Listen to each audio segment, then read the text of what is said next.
Hey guys, what's going on? It's Kevin Powell with the Kevin Powell Podcast. I drove 14 hours from Ohio. Hey, what's up?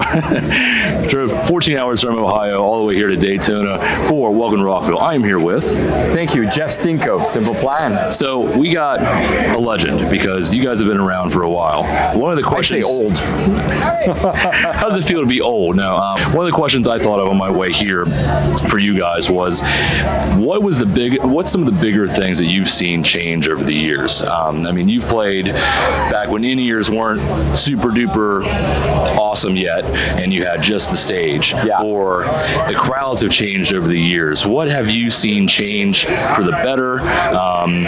Things that maybe you've changed yourself, anything at all? I think the biggest thing is, as far as we're concerned, we just don't party as much as we used to. Okay, yep. So that's definitely, I don't know, probably good in a way. Yeah. Don't sleep as well on the tour bus anymore because of it. I think the job has changed a lot because you used to play a show, do a bit of press, and that was pretty much your day, and then you had a lot of free time. Now social media has taken a big chunk of it, so you kind of became an influencer without really wanting to be. You got thrown in. Yes. I mean, there's some benefits to it. There's some good stuff about it. I think what I love the most about it is that I feel that we're sort of masters in our own world in the sense that we don't have a label sort of like pushing us around. Okay, there's a fire in Germany, let's go chase it. There's something in Japan, let's go. We are deciding what we're doing with this career, and I like that a lot. But obviously there was something really powerful about that too. Television being more present when we started out. We were on MTV. You would reach a lot more people in a more efficient way than you do now with word of mouth, and I mean, social media is powerful too. Right. But how do you go viral? How do you don't control that part, Right. Sort of you're kind of chasing a hit every single time, so you have to do a lot of volume. So that's the biggest change, I would say. Is that one of your biggest challenges now? It is, because what's the algorithm? What is it? What is it? Always changing. It's always you're never ahead of it. So you're like rat racing it, Yes. Yeah, I think that's the biggest challenge. And it's also finding a way to do it without being cringy. Without, like feeling you're sort of like selling your soul to the devil. Yes. Doing it. So now I'm guessing some of you have some kids, and you can always just kind of use them as bait. Hey, they think everything I do is cheesy. Oh, okay, great. So they're horrible. Hey, does this horrible sound or look judges. bad? Yeah, it does. Okay, well, just won't do it. But you probably have a team now, right? I mean, you've had a team. It's a small team. Okay. Yeah. So we have people like traveling on the road with us, like it's 3 people, and they shoot a lot of stuff. Right before coming here, we shot for like 2.5 hours. It's a process, it takes time. And I think the more involved you are in it, but we're very involved, like we choose concepts. Hands-on. Yeah, because it's your voice. Yeah. It's another outlet. Literally, it's an outlet, and you have to take it as such. There's a responsibility that comes with it. And again, you don't want to ruin everything you've built, for the last 25 years by making a stupid mistake that you thought was a funny joke, but is horrible. So you have a new record on the way, right? Well, we're working on a new record. That's it. We're the slowest. It's in the baby stages. It's in the baby stages. We have a lot of songs though, so the process is it started. There's a lot of good stuff. We're also questioning, like, how do you release a record nowadays? Are you releasing songs? Are you releasing 2 EPs? Oh, that's a great question, because I've talked to a lot of different artists from different genres, and they all have different answers. Sure. They all have different ways of doing things. Singles are the way, maybe not. Yeah, I don't know. Like, I really don't know. I think it's still about the songs. You have to have really good songs. And I know my band is definitely, we're motivated to get into the studio and challenge ourselves. We also know that it's going to be very difficult to get into the studio. We argue a lot, we fight a lot, but it means that we care, But it's a process. It's heavy, it's long, it's tedious. Everyone's hands-on. Yes. And everyone. Yes. Okay, I got it. So I'm playing guitar, and then you got Chuck being like, Chuck, my drummer, being like, dude, I think you should be playing like, what are you saying? It's a never-ending process. Yeah. And you guys are independent now, yes? Yeah. So you guys really have free reign to do whatever with not not a lot of pressure? I don't know if it's going to be released independently. Like we might, we might do the record label thing. I don't know yet, but I love that we have the luxury to sort of do it our own way. Yeah. But we're recording it on our own, on our own terms. We want to do it like without any of the pressure, any of anybody looking over our shoulders. Right. So that's what I meant. You get the freedom there. Yeah. Now, if you're going, let's say you're going into the studio tomorrow, do you already have an idea? How is the writing process with this going? Oh, we have a lot of songs. Okay. We probably have between 10 and 15 songs. Okay. Yeah. It depends which ones are going to make the cut. Like, I don't know. We're always hoping to keep writing to sort of beat the last batch, Right. And then, you kind of have to decide. So sort of take a step back and sort of evaluate as honestly as possible, your work and see what will make the cut or not. And then in the studio, you just try to beat the demos, Right. Yeah. Which is not always possible. Sometimes the demos have an energy that, is not possible to beat, but that's the goal.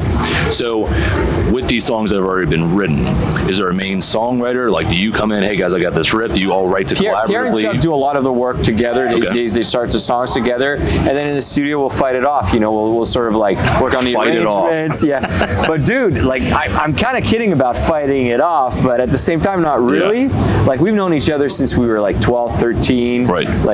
Went to high school together. So the dynamic is unfortunately still there. Right. So we're still bugging each other. We're still fighting a lot, to get it going. But it's healthy, right? Is it? Hopefully. I don't know, to an extent. Okay. It works. So we got a guitar player here, and we were talking about tellies, right? Yeah. And what are you playing right now? What's your collection like? It's pretty crazy. I've been doing this 27 years. Yeah. Buying too many guitars every year.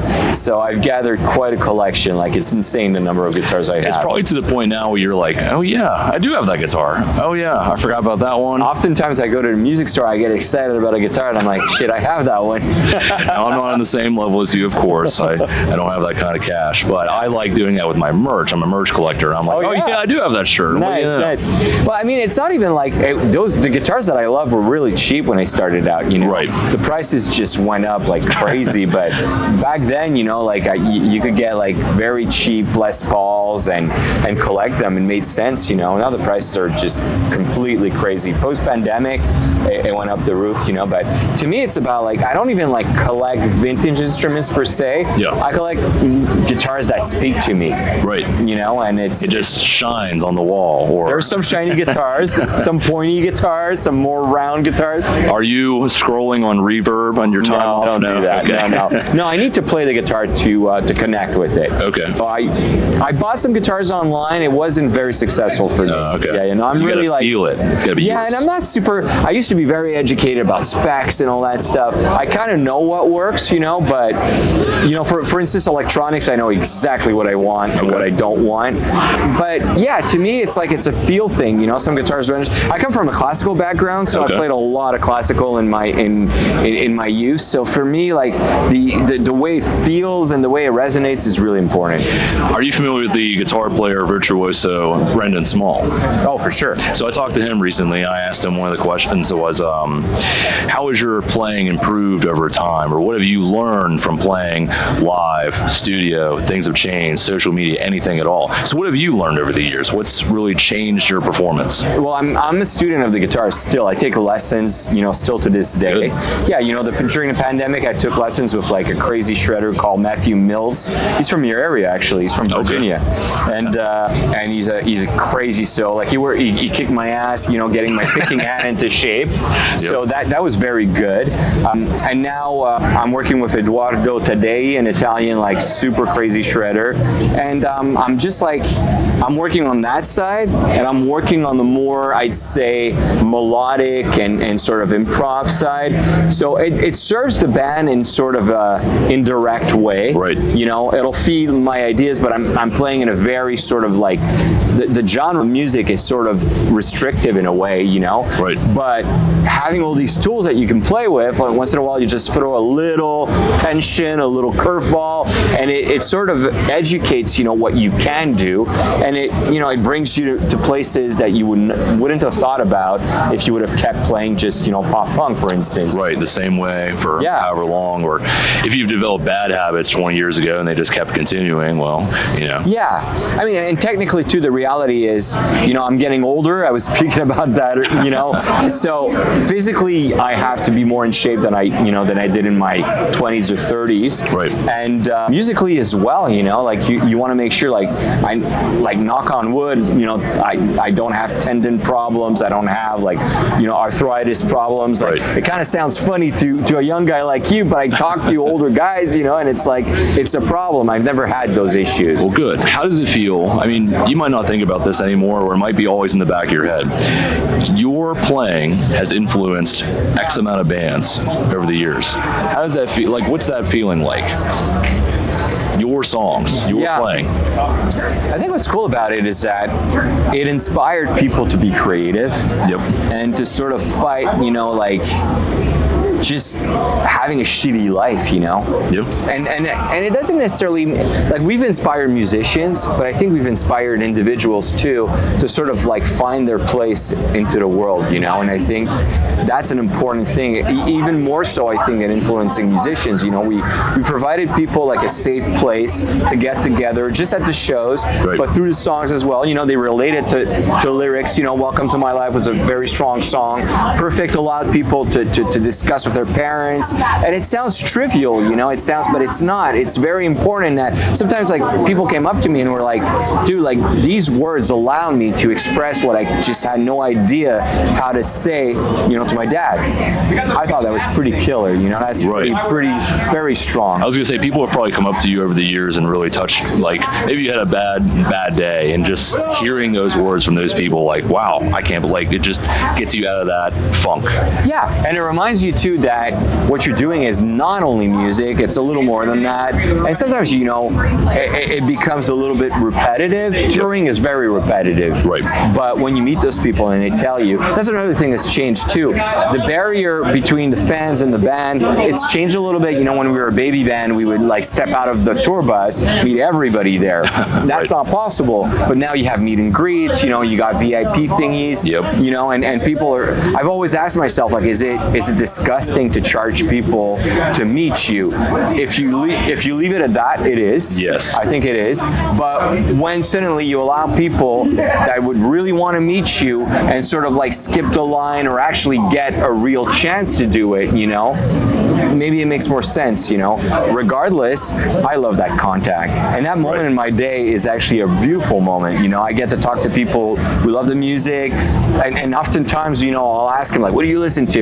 You know, educate me. Dude, you have no idea how many bands that I've discovered through talking with fans, you know. What's cool in the scene right now? What's going on, you know? There's a difference between meet and greet, hello. Yeah, I won't do that. See ya, right? I just won't do that. I don't accept. I love when bands, whoa, nice shirt. What is that band? Like, they actually connect and talk with their fans. So I love that you're like that as well. Talk with a couple of Mushroom Head guys like that, and they all the same way. Sure. If you had any advice you want to share to a band that's starting out today, what would it be and why? Well, I think the thing that people forget is that in the past you were like, okay, I'm getting signed to a label, I'm getting a manager, all right, work is done, I just have to play music, which wasn't true. But, you know, a lot of people had that mindset. Nowadays, you have to treat it as a business, you have to treat yourself as a brand, and you have to get out there and you have to be very proactive at pushing what you're doing. So look at social media from other bands that are adjacent to your style or in the same style as you, and go see their fans, go bug them, go talk to other bands, you know, to open with them. Like, you have to be super engaged, and it's a business, you know. At the end of the day, that's what it is. You have to treat it as a business, and you have to be grateful that you're allowed to be doing music. So there's also a responsibility that comes with that, you know. The whole like sex, drugs, and rock and roll days, luckily for all of us, are over, you know. But some bands forget about it, you know. They forget about that, and I think so. Responsibility, being very active in what you're doing, and you know, just treat people with kindness. You know, it's funny because being in a band is a lot of ups and downs. You know, you got a great record, awesome. You have a great record, and it doesn't do well for some reason. Pandemic hits. Yeah. But the same people you meet on the way up, you meet a lot faster on the way down. So you better be nice to everybody, because you never know who's going to get you that break that you need in those shitty moments. And it's happened to us. Like I could think about it, like there's a promoter in Asia, in Southeast Asia, that stuck with us even like when we could not get arrested even if we tried, you know? And the guy like really helped us sort of rebuild the brand in Asia. And now we're working with this kid who's taking over the business. It's kind of crazy, you know? But it says a lot about the kind of people we are. We're loyal and we put in the effort, but they stuck by us too. So, you know, we're grateful for that. Well, Jeff, I'm grateful for you talking with me today. Do you have any final words for fans?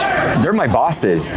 Like, they're the reason why I play music every day. I'm so grateful. It is true though. Like, if people decide not to come to the shows, I'm out of a job, you know? So, and I don't even perceive what I do as a job. Like, I really, like, I'm so grateful, but I also take it seriously. Like, we were talking about practicing. What are you doing? I still practice my ass off. I work out, not to look a certain way. I want to make sure that I'm on stage and I'm not like bent over hurting, and like I want to give a good show, because people pay a lot of money, very hard-earned money to be there, you know, so I want to give a good show. So thank you to the fans. I'm really grateful. Jeff, I really appreciate a little bit of your time today. Thank you, man. I hope you don't get rained out. Simple Plan. We'll see you guys here at Rockville in a little bit. Check these guys out. They got new music on the way. Perhaps. We'll see what happens. We'll see you next time. Peace.